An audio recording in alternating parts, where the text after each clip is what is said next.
طبعا سؤال غريب جدا لكنه مهم اعتقد، وهو ايه اللي بيفرحك؟ ايه اللي بيفرحك؟ خليك مبسوط من جواك، مش الضحكة الفيك اللي كلنا بنضحكها من بره دي. السلام عليكم، معاكم دينا وحلقة جديدة، وانا مش عايزة اتكلم فيها كتير، لكن عملنا الحلقة دي عشان تكون مساعدة لينا كلنا، ويكون فيها انتوا اللي تتكلموا. والسؤال وهو ايه اللي بيفرحك؟ ايه اللي بيخليك مبسوط في الطبيعي؟ وايه اللي بيخليك لو مودك بقى وحش جدا ايه اللي بيحسنهولك؟ عايزة ارائكم في التعليقات. اكتبوا، ممكن الحاجة اللي انت بتعملها دي تساعد حد تاني او تديله فكرة، وانت تاخد ثواب ان انت ادخلت السرور على قلب مسلم، وكمان تبقى ادخلت السرور على قلبي انا. يعني مودي سيء جدا، نفسيتي وحشة جدا. ان شاء الله الامتحانات تخلص على خير وكل حاجة تخلص على خير بقى، عشان ايه خلاص بجد الطاقة صفر خالص. انا لا، ايه اللي بيفرحني ان انا اترك اثر في حد، بس عايزة بقى لسه ابحث او ادور او ابحث في نفسي اكتر عن ايه اللي بيفرحني انا، يعني من غير حد، فاهم؟ لو انا من غير حد، من غير موضوع ندخل حد في الموضوع، فلسه هنشوف الموضوع ده.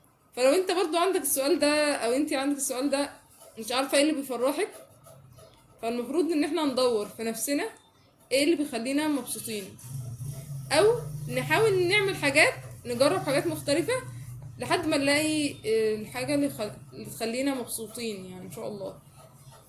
تاني سؤال وهو ايه اللي بيخليكوا زعلانين؟ ايه اللي بيأثر على نفسيتكوا بالسلب؟ انا اللي بيأثر على نفسيتي بالسلب ان انا استخدم التليفون كتير، وبستخدمه كتير فبيتعبني اكتر، بيأثر جدا عليا. وللأسف حاسة ان انا في عارفين اللي هو ادمان للتليفون، مش عارفة اوقف. بس المفروض ان احنا بقى ندور بقى على حل للموضوع ده. الموضوع كده رخم جدا. الاول كان بيبقى فيه كنترول شوية على نفسي، لكن دلوقتي دخلنا في مواضيع كتير جدا، ادمانات كتير جدا، اولهم ادمان التليفون. لا ادمان بجد، انت عارف ان هو اصلا مصطلح ادمان ما نتكلم عليه بعد كده، بس باختصار كلمة ادمان ده شيء معين، اللي هو انت عارف ان الشيء ده بيؤذيك وبيأثر عليك بالسلب، لكن انت مكمل. انت مكمل بالرغم ان انت عارف ان الشيء ده مؤذي ليك، فده ادمان. طبعا بيبقى فيه بقى درجات، هل بسيط ولا متوسط ولا كبير، ده مش دوري ان انا اقوله، بس انا بقول لك كلمة ادمان هي معناها كده. المهم يعني ما تنسوش بقى تكتبوا في التعليقات كل واحد ايه اللي بيبسطه وايه اللي بيزعله، ونحاول نعمل نقول نشاطاتنا المختلفة وكده ونجربها احنا كمان.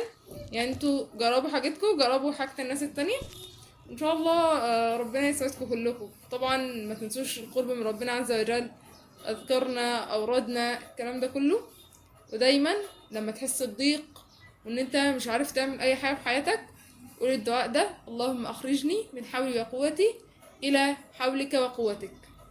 فكرة النهاردة ليا وليكم ان احنا لمدة 30 يوم هنراقب ايه اللي بيأثر علينا بالايجاب يخلينا مبسوطين، وايه اللي بيأثر علينا بالسلب يخلينا زعلانين، وهنجرب حاجات مختلفة ونشوف بقى هي بتأثر، هل بتسعدنا بجد، بتسعدنا بجد، مش الضحكة اللي بنضحكها كلنا دي واحنا زعلانين اصلا. لا، الضحكة الفيك دي كلنا بنضحكها في وش الناس عادي جدا. احنا بنقول اللي بيبسطنا من جوانا، من جوه، عارف، جوه من الداخل، هو ده. ماشي، فبس يعني يبقى احنا اللي هنعمله التطبيق بتاع النهارده ايه؟ ليا قبليكوا عشان انا حسيت ان انا ادمان التليفون ده دمرني حرفيا. ومش ادمان التليفون بس، هو ادمان التليفون بيجيب لك ادمانات تانية مختلفة. ماشي، يبقى اول حاجة هنعمل ايه؟ هي فكرة واحدة. احنا عندنا 30 يوم، وهاجي اسألكم على فكرة بعد 30 يوم حرين. 30 يوم ان شاء الله هنبدأ نكتب الحاجات اللي جربناها واثرت علينا بالايجاب، الحاجات اللي جربناها واثرت علينا بالسلب، الحاجات اللي بتبسطنا ببساطة، والحاجات اللي بتزعلنا. ولو جربنا حاجات جديدة فبنكتبها، والحاجات القديمة برضو بنبدأ نلاحظها ونكتب اثرها علينا. على مدار 30 يوم، ونشوف ان شاء الله ده يفرق معانا، ونبقى ده من يعني من وسائل اكتشاف النفس شويه ان انت تكتب. وخلي بالك اي فكره بتجيلك اكتبها، لان دايما بقول الافكار كنوز، والحاجه ما بتتحفظش كده، لازم تكتبها عشان تفضل محفوظه. لان احنا ما شاء الله الذاكره السمكيه وتعفن الدماغ والكلام الجميل الرائع ده كله عندنا كلنا دلوقتي.